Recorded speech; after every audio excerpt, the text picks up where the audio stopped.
Hello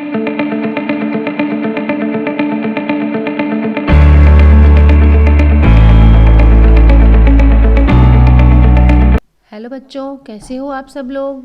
स्वागत है आपका दिव्या मैम की साइंस क्लास में।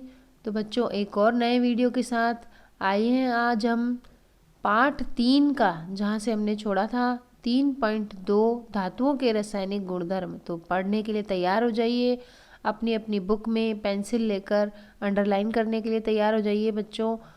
अब इस पाठ को शुरू करते हैं। धातुओं के रासायनिक गुणधर्मों के बारे में हम भाग 3.2.1 से 3.2.4 में पढ़ेंगे। इसके लिए निम्न धातुओं के नमूने एकत्रित कीजिए। Aluminium, copper, iron, lead, magnesium, zinc और सोडियम। इस तरह के धातु हैं, इनको हमें इकट्ठा करना है। 3.2.1 धातुओं का वायु में दहन करने से क्या होता है। तो पहला प्रयोग ये करवा रहे हैं कि धातुओं को हम दहन कर रहे हैं, वायु में दहन यानी कि ऑक्सीजन की उपस्थिति में खुले में इसको जला रहे हैं। क्रियाकलाप 3.8 में आपने देखा कि वायु में चमकदार श्वेत ज्वाला के साथ मैग्नीशियम का दहन होता है। ये हम पाठ 2 में भी पढ़ चुके हैं कि मैग्नीशियम जो होता है यह वायु की उपस्थिति में श्वेत ज्वाला के साथ जलता है। क्या सभी धातुएं इसी प्रकार अभिक्रिया करती हैं? आइए निम्न क्रियाकलापों द्वारा इसकी जांच करते हैं।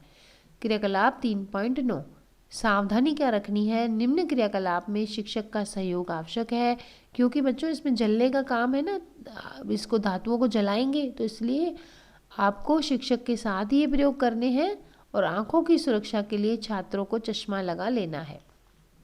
एकत्र की गई किसी धातु को चिमटे से पकड़कर ज्वाला पर उसका दहन कीजिए। ज्वाला यानी आग। अन्य धातुओं के साथ भी यही प्रक्रिया दोहराइए। इससे उत्पन्न पदार्थ को एकत्रित कीजिए, यानी धातुओं को हमने जलाया, तो जलाने के बाद हम उसका जो पदार्थ बचा उसको हम एकत्रित कर लेंगे। उत्पाद तथा धातु की सतह को ठंडा होने दीजिए। किस धातु का दहन आसानी से होता है, यानी कौन सी धातु आसानी से जल जाती है। जब धातु का दहन हो रहा था तो ज्वाला का रंग क्या था।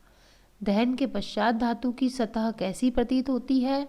धातुओं को ऑक्सीजन के साथ अभिक्रियाशीलता के आधार पर घटते क्रम में व्यवस्थित कीजिए। क्या इनके उत्पाद जल में घुलनशील है। लगभग सभी धातुएं ऑक्सीजन के साथ मिलकर संगत धातु के ऑक्साइड बनाती हैं। तो सारी धातुएं होती हैं, वो धातुएं ऑक्सीजन के साथ मिलकर बनाती हैं धातु ऑक्साइड।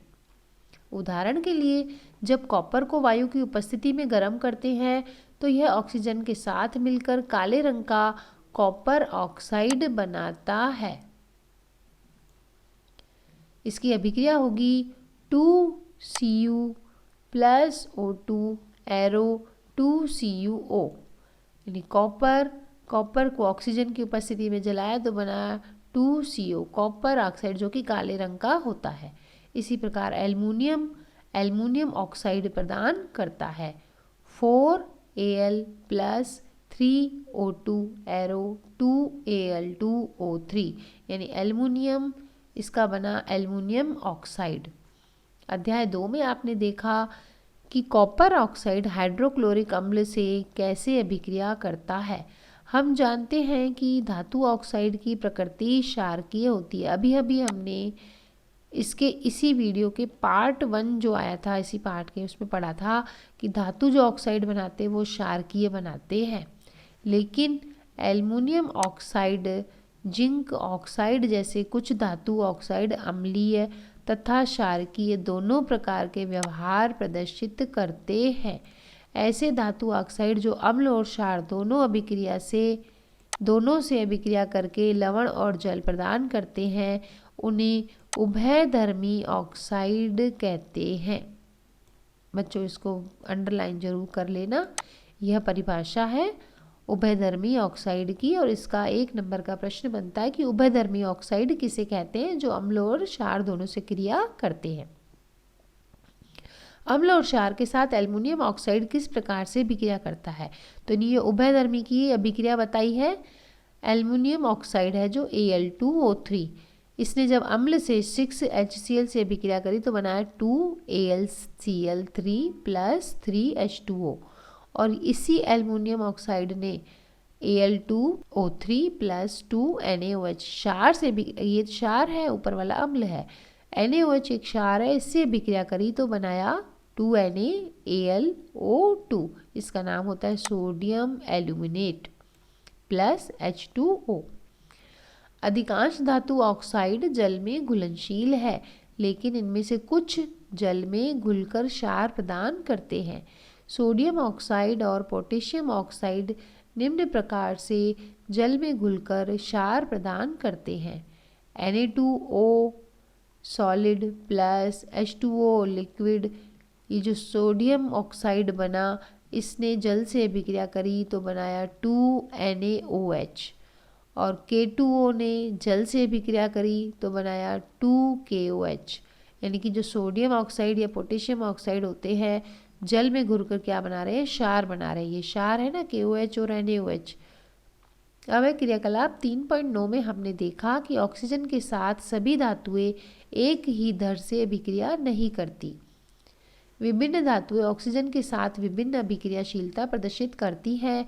पोटेशियम तथा सोडियम जैसी कुछ धातुएं इतनी तेजी से अभिक्रिया करती है कि खुले में रखने पर आग पकड़ लेती है। यानी पोटेशियम और सोडियम अगर खुले में पड़े हुए हैं बच्चों, तो जल्दी से आग पकड़ लेते हैं।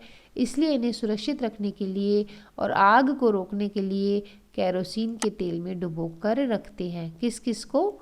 सोडियम और पोटेशियम को हम केरोसिन के तेल में डुबोकर रखते हैं, नहीं तो ये खुले में रखने पर क्या करते हैं? आग पकड़ लेते हैं। सामान्य ताप पर मैग्नीशियम, एल्युमिनियम, जिंक, लेड आदि जैसी धातुओं की सतह पर ऑक्साइड की पतली परत चढ़ जाती है। यानी जो नॉर्मल टेम्परेचर पे होता है तो मैग्नीशियम, एल्युमिनियम, जिंक इत्यादि चमकते नहीं हैं, इनमें धात्विक चमक दिखाई नहीं देती, क्योंकि इनके ऊपर ऑक्साइड की पतली परत चढ़ जाती है। ऑक्साइड की यह परत धातुओं को पुनः ऑक्सीकरण से सुरक्षित रखती है। गर्म करने पर आयरन का दहन तो नहीं होता, लेकिन जब बर्नर की ज्वाला में लौह चूर्ण डालते हैं तब वह तेजी से जलने लगता है। कॉपर का तो दहन नहीं होता, लेकिन गर्म धातु पर कॉपर ऑक्साइड की काले रंग की परत चढ़ जाती है। सिल्वर और गोल्ड अत्यंत अधिक ताप पर भी ऑक्सीजन के साथ अभिक्रिया नहीं करते, यानी इनके ऑक्साइड नहीं बन पाते। अब क्या आप जानते हैं एनोडीकरण? बच्चों, एनोडीकरण एक प्रक्रिया होती है, इसमें एल्युमिनियम पर मोटी ऑक्साइड की परत बनाने की प्रक्रिया होती है। ये वायु के संपर्क में आने पर एल्युमिनियम पर ऑक्साइड की पतली परत का निर्माण होता है। एल्युमिनियम ऑक्साइड की परत इसे संक्षारण से बचाती है। संक्षारण यानी जंग लगने को कहते हैं। इस परत को मोटा करके इसे संक्षारण से अधिक सुरक्षित किया जा सकता है। एनोडीकरण के लिए एल्युमिनियम की एक साफ वस्तु को एनोड बनाकर तन्नु सल्फ्यूरिक अम्ल के साथ इसका विद्युत अपघटन करते हैं। एनोड पर उत्सर्जित ऑक्सीजन गैस एल्युमिनियम के साथ अभिक्रिया करके ऑक्साइड की एक मोटी परत बनाती है। इस ऑक्साइड की परत को आसानी से रंग कर एल्युमिनियम की आकर्षक वस्तुएं बना सकते हैं। क्रियाकलाप 3.9 करने के बाद आपने देखा होगा कि उन धातुओं के नमूनों में सोडियम सबसे अधिक अभिक्रियाशील है और मैग्नीशियम धीमी अभिक्रिया करता है, और यह सोडियम की अपेक्षा कम अभिक्रियाशील है। लेकिन ऑक्सीजन में दहन करने से हमें जिंक, आयरन, कॉपर और लेड की अभिक्रियाशीलता का पता नहीं चलता है। कुछ और अभिक्रियाओं को देखकर हम इन धातुओं की अभिक्रियाशीलता का क्रम बनाने का प्रयास करते हैं। तो बच्चों, आज का सफ़र यहीं तक ही। आगे के वीडियो में मैं आपको 3.2.2 से पढ़ाऊँगी।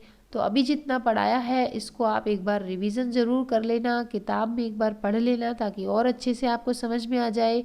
नहीं आए तो वीडियो को दोबारा देख लेना, और इस वीडियो को लाइक और शेयर और सब्सक्राइब ज़रूर करना बच्चों। चैनल को बेल बटन ज़रूर दबाना, ताकि अगले वीडियो आपको आसानी से मिल सके। और कमेंट करके बताना कि आपको मेरा पढ़ाने का तरीका कैसा लग रहा है। तो वीडियो को लाइक भी करना, अपने मित्रों दोस्तों को भी शेयर करना। तो अगले वीडियो में फिर आपसे मुलाकात होगी। तब तक के लिए बाय बाय बच्चों।